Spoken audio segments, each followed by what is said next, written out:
నమస్తే అమ్మా. నమస్తే అమ్మా. అందరం సక్సెస్ అవ్వాలని రూల్ లేదు, అవునమ్మా. అందరం ఫెయిల్యూర్ అవ్వాలని కూడా రూల్ లేదు.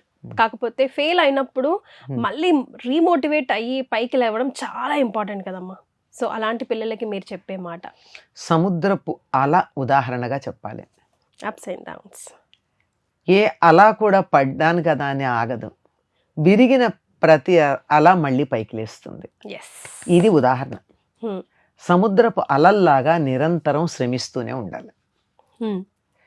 మనం ఎవ్వరం కూడా అన్నిటిలోనూ విజయం సాధించాలని అనుకుంటాం, కానీ మన శక్తిని అంతా అక్కడ పెట్టామా లేదా ఆలోచించరే. ఒక్కసారి మనకి అపజయం వచ్చిన తర్వాత నా అపజయానికి కారణం ఏమిటని ఒకసారి ఆలోచించుకోవాలి. డిప్రెషన్లోకి వెళ్ళకూడదు. కొమ్మలు కొట్టేసిన చెట్టులాగా ఉండాలి మనిషి. చెట్టు కొమ్మలు కొట్టేస్తే ఏమవుతుంది? మళ్ళీ చిగుళ్ళు వస్తాయి. ఇంకోటి కొన్ని చెట్లకి ఏం చేస్తారంటే, చెట్లు కాదు మామూలు చిన్న మొక్కలకి వంగ, మిరప మొదలైన తోటల్లో అలా ఎదుగుతూ ఉంటే బాగా చెట్టుకున్న పై భాగాన్ని తుంచేస్తారు. ఒక్కడిగా ఎదుగుతున్నది ఏమవుతుంది? 3-4 కొమ్మలు వస్తాయి. అంటే ఒక్క దారి మూసుకుపోతే 10 దారులు ఉంటాయి. ఒక్క కొమ్మ పైభాగాన్ని తుంచేస్తే 4 కొమ్మలు వస్తాయి. ఒక ప్రాంతం నుంచి ఎన్ని చెట్లని చూడండి, కొట్టేసిన చోట నుంచి ఎక్కువ కొమ్మలు వస్తాయి. సన్నగా పొడుగ్గా పడిపోయేటట్టు వెళ్లకుండా. కనుక అపజయాలన్నవి మనకి కొమ్మలు కొట్టేసిన చెట్టుకు కొమ్మలు కొట్టేయడం లాగా. అంచేత మరో 4 దారులు ఉంటాయి, వెతుక్కోవాలి. ఈ వెతుక్కునే సందర్భంలో ముందు చేయాల్సిన పని ఏమిటంటే, అవకాశం లేదు అని నిరాశ నిస్పృహలకి లోను కాకుండా ఉండడం కోసం అని చెప్పి ఇది ఉదాహరణ. కానీ చెయ్యాల్సిన పని ఏమిటంటే, నేను అపజయం పాలవడానికి కారణం ఏమిటి అన్నది ఒక్కసారి ఆత్మవిమర్శ చేసుకోవాలి. అన్ని రకాల నేను ప్రయత్నం చేశా అనేటటువంటి తృప్తి ఉండాలి. ఇలా చేస్తుంటే బాగుండేదేమో, ఇంకొంచెం నేను ఎఫర్ట్ పెడితే బాగుండేదేమో అనేటటువంటి ఆలోచన, రిగ్రెట్ అనేది ఉండకూడదు. అలా లేకుండా చేసినప్పుడు అపజయం ఏమవుతుందో తెలుసా? విజయానికి మెట్టు అవుతుంది.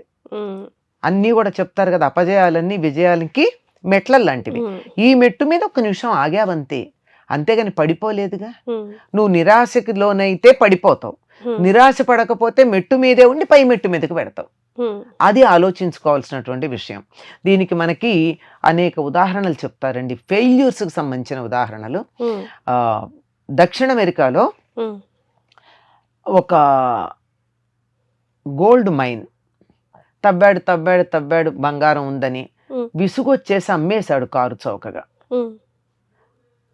చౌకగా కొన్నవాడు కొన్నాళ్ళు ఊరుకుని, మనం కూడా ఊరికే ఉండడం దేనికిలే, తవ్వి చూద్దాం అనుకుంటే ఒక అడుగు తవ్వగానే వాడికి పోరు దొరికింది, బంగారపు గని లాంటిది.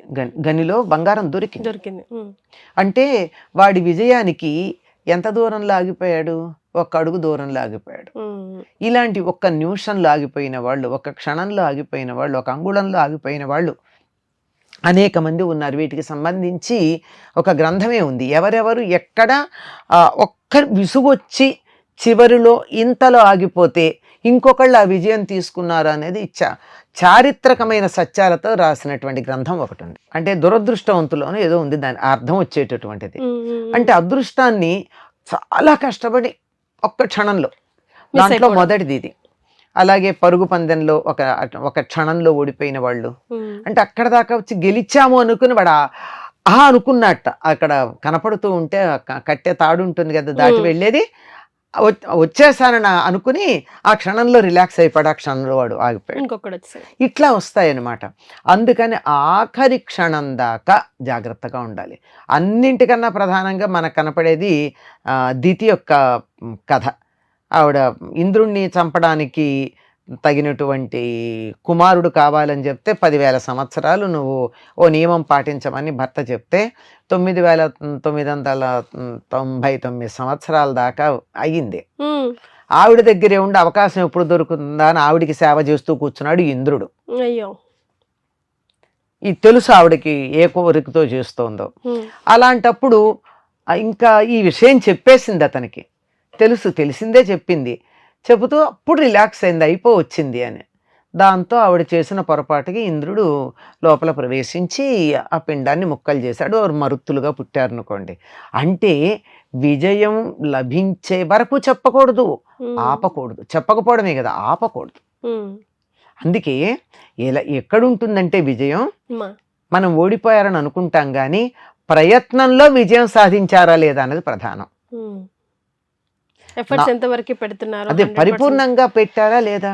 మనకి మొదటిసారి ఒక చంద్రయానం ఏదో ఒకటి ఫెయిల్ అయింది. మొదటిసారి ఫెయిల్ అయినప్పుడు రాష్ట్రపతి వచ్చి ఏం చెప్పాడు వాళ్ళకి, you are successful in your trials అని చెప్పాడు.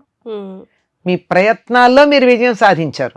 మన క్రికెట్ టీం ఒకసారి ఓడిపోయి ఇచ్చినప్పుడు కూడా మన ప్రధానమంత్రి వారికి చెప్పిన మాట ఏమిటి, మీరు ప్రయత్నం సక్సెస్ఫుల్గా చేశారు, కంగ్రాచులేషన్స్ అన్నారు. ఇది భారతదేశానికి ఇతర దేశాలకి ఉన్న తేడా. అదే ఇంకొక దేశం ఓడిపోయి వచ్చిన టీంని ఎయిర్పోర్ట్లోనే ఎంత అవమానం చేస్తున్నాం మనకి తెలుసు. మరి భారతదేశంలో ఏం చేసాం, మీ ప్రయత్నం పరిపూర్ణంగా చేశారు, ప్రయత్నంలో విజయం సాధించారు అన్నాం.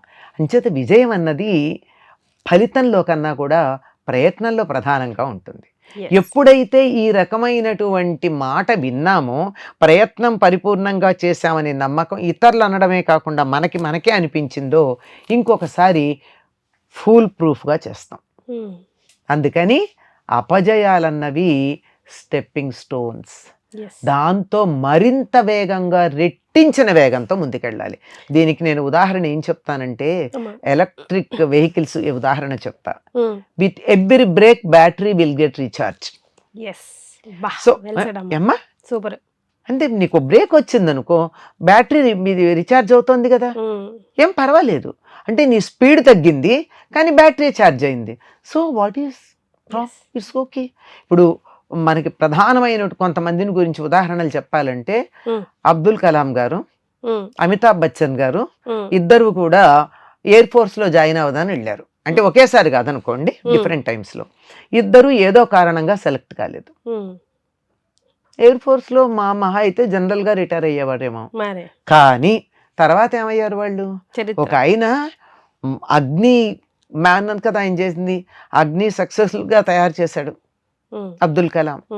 మొట్టమొదటి అద్భుతమైన క్షిపణి, దేశానికి అధ్యక్ష పదవి, రాష్ట్రపతి స్థానంలో కూర్చున్నారు.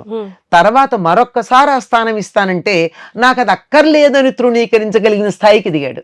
అంటే రాష్ట్రపతి స్థాయి కన్నా ఎక్కువ స్థాయికి ఎదిగారు అబ్దుల్ కలాం గారు.